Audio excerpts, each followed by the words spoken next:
తిరుపతిలో ప్రతిరోజు మధ్యాహ్నం 1 గంట నుండి 4 గంటలలోపు ఎస్ఎస్డి మరియు దివ్య దర్శనం అనగా శ్రీవారి మెట్టు టోకెన్స్ జారీ చేస్తారు.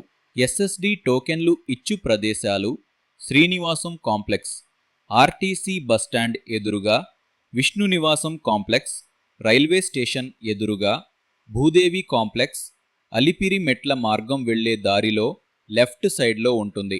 దివ్య దర్శనం అనగా శ్రీవారి మెట్టు మార్గం భక్తులకు ప్రతిరోజు ఎస్ఎస్డి టోకెన్స్ ఇచ్చే సమయంలోనే సెపరేట్ క్యూ లైన్లో భూదేవి కాంప్లెక్స్లో మాత్రమే ఇస్తారు.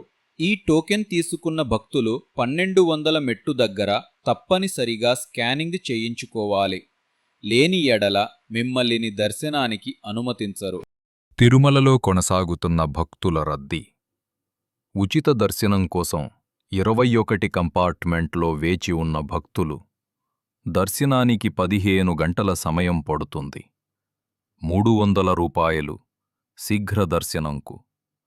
2 నుండి 4 గంటల సమయం పడుతుంది. ఎస్ఎస్డి టోకెన్ మరియు దివ్య దర్శనం టోకెన్ పొందిన భక్తులకు 4 నుండి 6 గంటల సమయం పడుతుంది. నిన్న స్వామివారిని దర్శించుకున్న భక్తుల సంఖ్య 63,239. నిన్న స్వామివారికి తలనీలాలు సమర్పించిన భక్తుల సంఖ్య